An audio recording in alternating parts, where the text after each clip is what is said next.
All right, let's dive into the story of one of the most powerful and, honestly, most mind-blowing river systems on the entire planet, the Brahmaputra.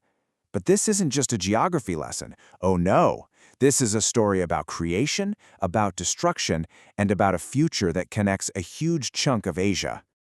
You see, the Brahmaputra is way more than just a line on a map. You've got to think of it as a living, breathing system. It's a lifeline for millions, a creator of massive, fertile landscapes, and just a raw force of nature that's constantly changing the very ground it flows over. So here's how we're going to trace its story. We'll look at its many names, follow its incredible journey from the Himalayas, see how it builds worlds and also tears them down. Then we'll get into the threats it's facing today and finish up by talking about what it means to protect this shared lifeline. Okay, first stop, a river of many names. So how do you even begin to understand a river this massive?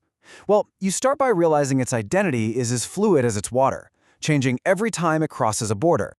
Just look at this. It starts its life way up on the Tibetan plateau in China as the Yarlung Tungpo. Then it barrels down into India, where it's first called the Siang, and then becomes the Brahmaputra we know in Assam. And it's not done. It then flows into Bangladesh, where they call it the Jamuna. So you've got one river, but four completely different names. Each one tells you something about the place it's flowing through.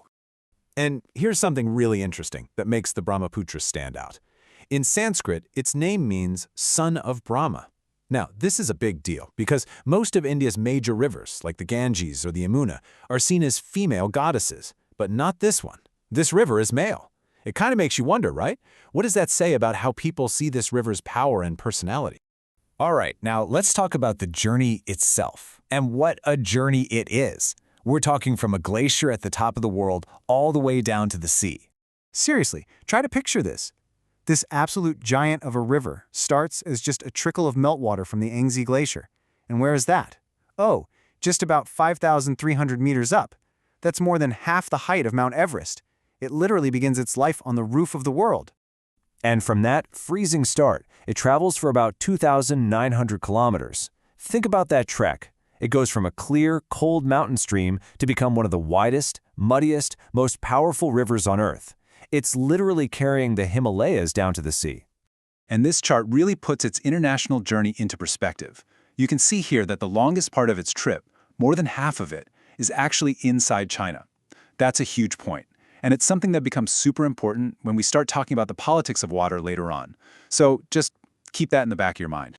So we've seen its power to travel, and now let's talk about its power to create. Because the same force that can slice through the Himalayas can also, unbelievably, build new worlds and nurture life. Now, to get how it builds land, you got to understand this one key idea. It's a braided river.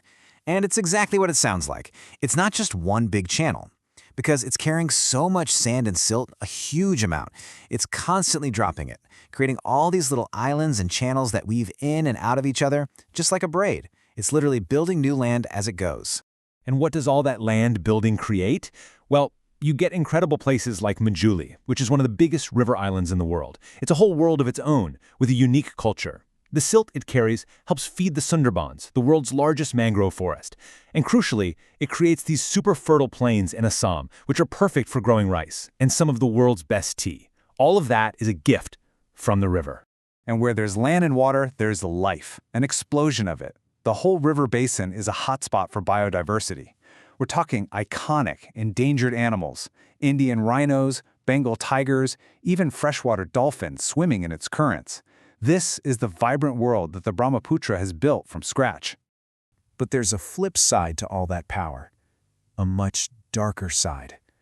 The same force that gives life can also take it all away in a heartbeat. And this right here shows that duality perfectly. You've got the giver, the rich soil, the fish, the rice paddies. But then there's the taker. Every single year, the river unleashes devastating floods. Its currents are so strong they just chew away at the riverbanks, swallowing whole villages. That beautiful island, Majuli, it's shrinking because the river is literally eating it away, taking homes and histories with it. So, what makes these floods so unbelievably bad? Well, it's like a recipe for disaster. First, you get the crazy heavy monsoon rains that dump a ton of water. On top of that, the Himalayan glaciers are melting faster than ever, adding even more water to the mix. And the final ingredient? All that silt we talked about builds up on the riverbed, raising it higher and higher, so there's simply nowhere for the water to go but out. So, for centuries, people lived with the river's own fury. But now, this ancient river is facing a whole new set of threats, and this time, they're coming from us. This really breaks down the crisis. You've got climate change, which is messing with the monsoons and melting glaciers even faster. You've got pollution from cities and farms just pouring into the water. Deforestation makes erosion worse, choking the river with even more sediment.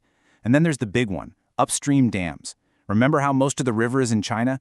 Well, China has been building massive dams on its stretch of the river, and that makes folks downstream in India and Bangladesh really nervous. They worry about who controls the flow of water and if it could be turned off like a tap. And that leads to the million-dollar question, doesn't it? How on earth do you protect one single river system when it flows through three powerful countries, all with their own plans and priorities?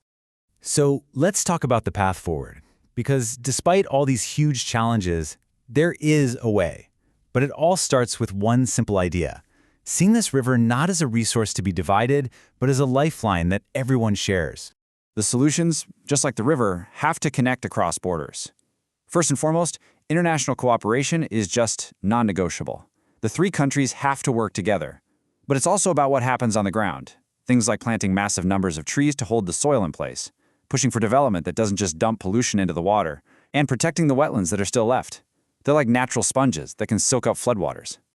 In the end, the story of the Brahmaputra is really a story about all of us and our connection to the natural world. The river's future is completely tied to the future of millions of people. It shaped their past, it defines their present, and it will determine their future. So the real question is, what role will we all play in the next chapter of its incredible story?